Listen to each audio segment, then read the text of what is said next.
Congressional Democrats are investigating whether some of President Trump's pardons were driven by so-called pay-to-play schemes. The lawmakers sent letters to 17 people who they claim received clemency under, quote, suspicious circumstances.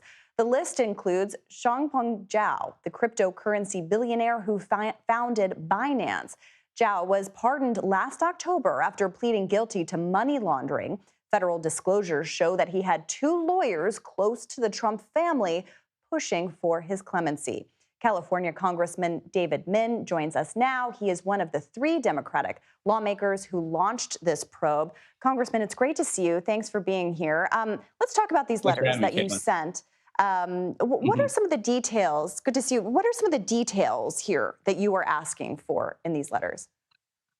Yeah, I mean, basically what we're looking for is a sense of the circumstances around which they received these pardons, information as to who they engaged, who they hired, if any payments were made to people close to the Trump administration or to Donald Trump personally.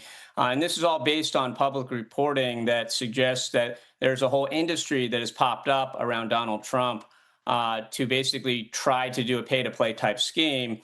And my understanding is that there have been dozens and perhaps hundreds of pardons that have been issued outside of the auspices of the Department of Justice's pardon attorney's office. And so normally under previous administrations and under Trump 1.0, they would run pardons through the pardon office of the DOJ, which would judge whether this was appropriate, whether the circumstances were potentially right for a pardon.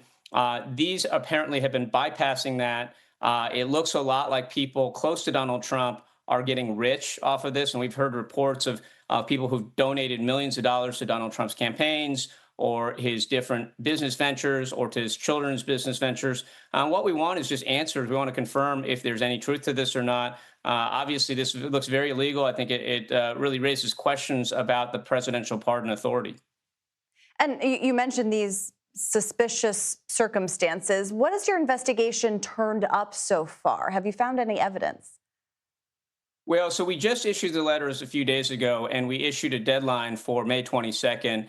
And I should add, my background for those who might not be familiar with me, I started my career as a federal enforcement attorney dealing with white-collar fraud of this kind. I went on to become a law professor at UC Irvine, where I very much was committed to upholding the rule of law. And so the idea that pardons are being sold to the highest bidder, that people who have defrauded seniors, people out of tens, hundreds of millions of dollars, which has been the case in a lot of these folks' situations, it's just outrageous to me. But we do think that these folks will end up turning over information to us because they have already received a pardon. They're no longer serving time. And I think if they don't respond to us by May 22nd, they'll be putting a big target on their back. And so, if you think Donald Trump's going to be president forever, maybe you should not respond to us. On the other hand, if you think there's a good chance that maybe, say, House Democrats take back control of Congress next year, I think it's in your interest to respond to us. So we're hoping to get answers here that we know we're not going to get out of the White House.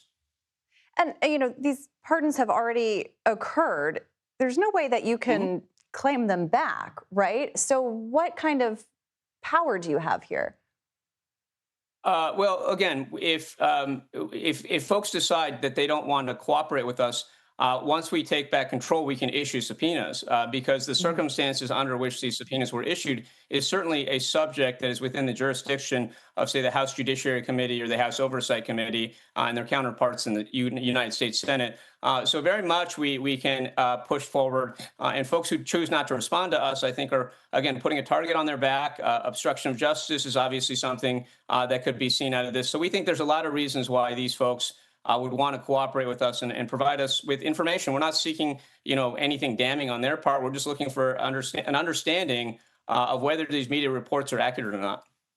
And when it comes to presidential pardons in general, are there any limitations on them? I mean, the executive has wide priority.